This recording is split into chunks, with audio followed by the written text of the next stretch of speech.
Olá, meus amigos, tudo bem por aí? Que ótimo! Estamos no ar, estamos chegando com o nosso Visão Geral de hoje, todos os dias de segunda a sexta-feira às 2h15 da tarde, ao vivo até às 3, com reprise à noite às 9 horas da noite aqui na Rede Família. Um detalhe, hein?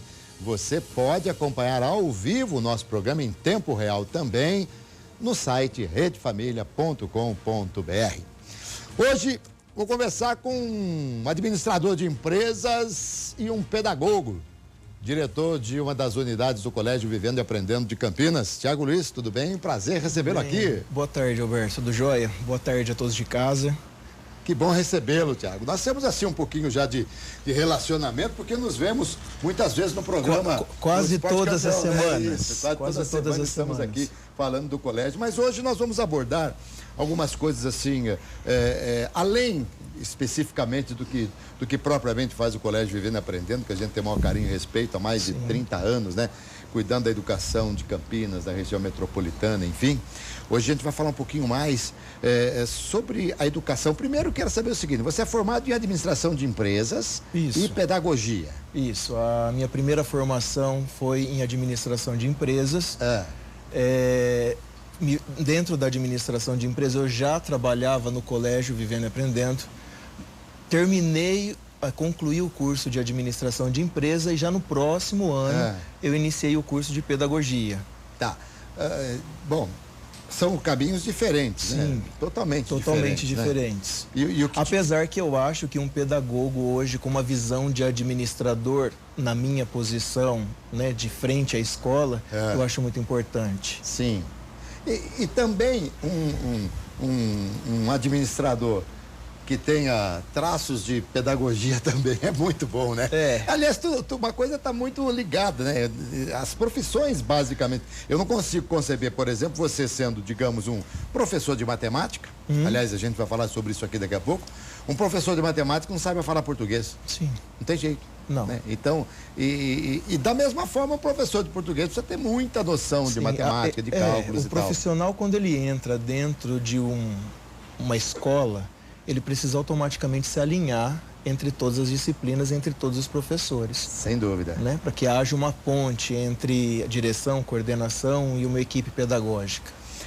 Bom, Tiago Luiz, diretor de uma das unidades do Colégio Vivendo e Aprendendo, aliás, da unidade da Vila Mimosa, né, em Campinas. Começou trabalhando no colégio aos 20 anos de idade, portanto aí... Já tem um bom tempo. Quase 15 anos, né? De colégio, sai com seus 35, mais ou menos, é isso? Não? Estou com 34 anos. 34 anos, tá ótimo, tá bem aí. A vida toda aí pela frente, que maravilha, hein? A primeira formação, como a gente falou, administrador de empresa, estudou na Unip, né? Isso. E depois pedagogia na própria IESCamp. Isso, a própria IESCamp. Estudei ali os 3 anos. Faculdade do Grupo Vivendo e Aprendendo, né? A IESCamp nasceu e no segundo ano, né, da IESCamp, eu entrei no curso de pedagogia e cursei dentro da própria IESCamp. Dentro da própria universidade. Pós-graduação em psicopedagogia, coordenação pedagógica. Formou-se na Franklin Covey, em São Paulo. Isso. Em 2015. Isso, ano passado eu fiz um estudo lá, né? Me formei em liderança e nos 7 hábitos das pessoas altamente eficazes. Olha, isso aí nós vamos saber já. Daqui a pouquinho ele vai explicar pra gente quais são os 7 hábitos das pessoas altamente eficazes. E está participando de um curso da Unicamp de coordenação de pedagogia. Bom, antes da gente começar a falar um pouquinho da nossa educação é meio mal criada, né? Lamentavelmente, né? Aliás, a gente vai depois explicar a diferença de educação e ensinamento, né? Porque tem pai que acha que educação se aprende na escola. Na escola se aprende em ensinamento. Mas vamos lá, primeiro, quais são os 7 hábitos das pessoas eficazes? Bom, os 7 hábitos, eles são: seja proativo, comece com o objetivo em mente, faça primeiro o mais importante, pense ganha-ganha, procure primeiro compreender para depois ser compreendido, crie sinergia e afine o instrumento, que é o último hábito que engloba os 6 hábitos, que daí se formam os 7 hábitos das pessoas altamente eficazes. Muito bem. E claro que de cada item dessa eficácia dá para se fazer uma palestra. Sim, com certeza. Os 3 primeiros hábitos, os 7 hábitos automaticamente é a vida de um ser humano. Os 3 primeiros hábitos, ele trabalha uma vitória particular. Então, você trabalha com você para que depois você possa trabalhar com o outro. Porque a gente não consegue exigir do outro quando nós não somos. E os 3 hábitos, depois que nós alcançamos uma vitória particular, nós partimos para uma vitória pública, né? Onde nós conseguimos trabalhar um paradigma nós. Então aí já é público, junto com o outro. Nós estamos preparados para isso, através de treinos. E esses hábitos aí, você, por exemplo, se nós formos acompanhar esse curso, ele requer que a pessoa tenha um certo ensinamento para poder acompanhar, porque eu já percebi em algumas palavras que você falou que não é para todo mundo entender, paradigmas e tal, não sei o quê. Entendi. Esse curso, ele é eu ia falar até plausível, que também é outra palavra, porque a comunicação tem que ser extremamente clara. É fácil de qualquer pessoa fazer um curso desse ou precisa ter uma certa graduação? Não, você precisa ter uma certa graduação. Automaticamente esse curso ele é desenvolvido e automaticamente alinhados administradores, economistas, realmente da parte de direção. Entendi. São então pessoas direcionado um pouco a mais esses. letradas, Isso. Né? Isso. Muito legal. Desses 7 hábitos aí, qual que você achou mais interessante? Olha, o que eu acho mais interessante, o que às vezes é mais complicado de você trabalhar ele, procure primeiro compreender, depois ser compreendido. As pessoas não conseguem compreender as outras. Então, isso é muito difícil. Eu te compreendo. Muito bem, Tiago. Ô, Tiago, você exerceu por um bom tempo a função de administrador, não? Não, na verdade não, porque no meu 3º mês que eu já estava dentro da faculdade de administração, eu já estava trabalhando dentro do colégio Vivendo e Aprendendo. Tá, então aí foi a pedagogia mesmo que Sim, aí eu descobri um dom, porque eu acho que quando a gente é professor, ser professor, para ser um professor diferencial, precisa ter um dom. Então eu acredito que eu tenho esse dom de estar dentro da pedagogia. Eu, algumas vezes, faço algumas palestras, inclusive na própria IESCAMP. Tem uma marcada aí para agosto também, vou fazer uma palestra sobre comunicação. Comunicação é a base de tudo. Eu me sinto muito bem, é muito gostoso você estar passando alguma coisa para as pessoas. E uma coisa muito interessante, claro que não do palestrante, mas se existe alguém que nós não nos esquecemos, claro que não nos lembramos de todos, mas nós nos lembramos de muitos. Nós não nos esquecemos, são os professores. Sim. Isso deve ser gratificante, né? Sim, na minha ocasião, eu trabalho ali com crianças desde 3 anos, desde 2 anos, até alunos com 14 e 15 anos. Quer dizer, nós trabalhamos com uma faixa etária que é o início de tudo.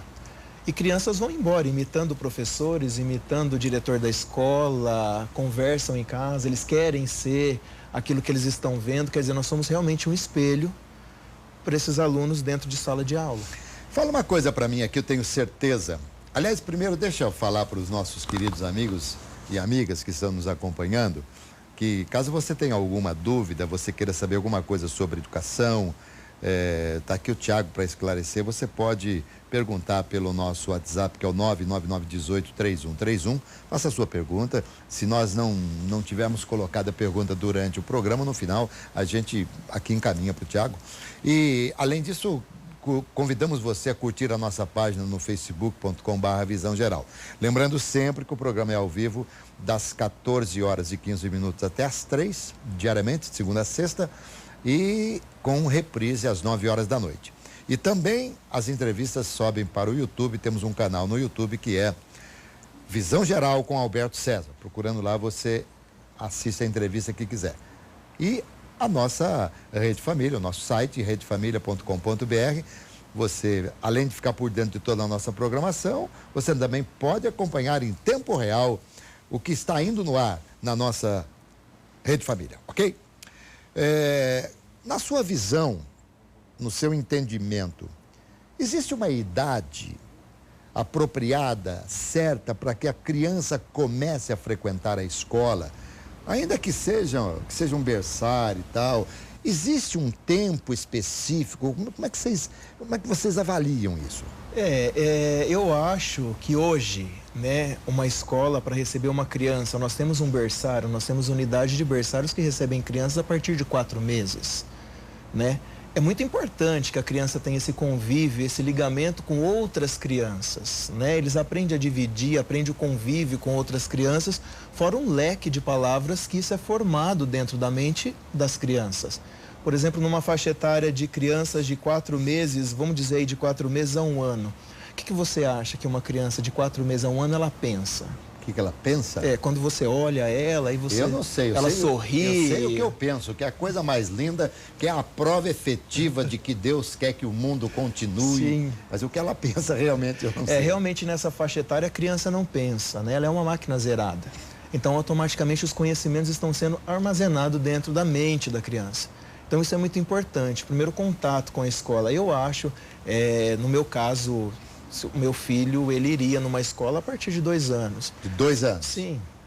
Mas não há contraindicação a se colocar a criança mais cedo? Não, porque hoje até a mãe mesmo precisa trabalhar, sim, tudo. isso. Hoje os pais precisam trabalhar, têm outras rotinas, sim. Precisam que as crianças estejam dentro de um colégio, principalmente quando o colégio oferece um período integral.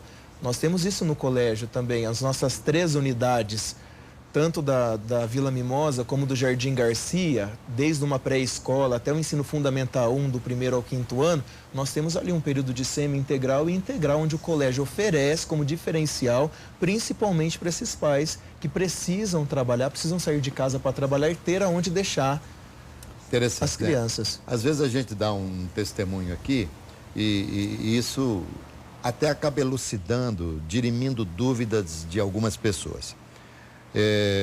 Eu sou avô, fui avô pela primeira vez, é uma delícia ser avô é uma coisa maravilhosa. Ser avô é provar a sobremesa da vida, avô é filho com mel, é uma coisa linda. Com certeza. E a minha neta estava frequentando a escola meio que período integral em função de alguns afazeres dos pais, agora que se acomodou de uma forma diferente, mesmo assim, a mãe podendo cuidar, a minha nora podendo cuidar, ela achou de extrema valia e importância, tanto que vai ficar meio período na escolinha. Por quê? Porque abriu, o que a gente vai falar que abriu o horizonte de uma criança, mas deu muito mais perspicácia, deu muito mais vivacidade. Sim. É muito importante. Eu acho que essa participação da criança, desde criança na escola, é muito importante. Né, que ela participe, que ela tenha esse contato com outras crianças, que ela aprenda a dividir, a compartilhar, é muito importante. O Tiago Luiz é pedagogo, um dos diretores do Grupo Vivendo e Aprendendo, diretor da unidade da Vila Mimosa, do Colégio Vivendo e Aprendendo. Se você tivesse o poder de modificar a educação no Brasil, primeiro preciso perguntar para você o seguinte: você concorda com esse modelo educacional do Brasil? Não, eu acho que nós tem uma pesquisa que fizeram em alguns países, vamos dizer, acho que tinham 67 ou 68 países, e nós, do Brasil, ficamos quase em último lugar. Né? Eu acho que falta muito ainda para uma educação virar eficaz. Eficiência é uma coisa, eficácia é outra coisa, né? Isso.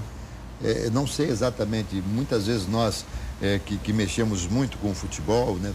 Trabalhei minha vida toda narrando futebol em rádio, a gente sempre dizia o seguinte: eficiente é aquele time que está a todo momento lá na área, tentando fazer gol e tal. Eficaz é aquele time que vai lá poucas vezes e faz. Então, a eficácia é muito melhor que a eficiência, né? Com certeza. A eficácia fala que nós somos os produtos das nossas escolhas, né? Sim. Não os produtos das nossas circunstâncias. Muito bem.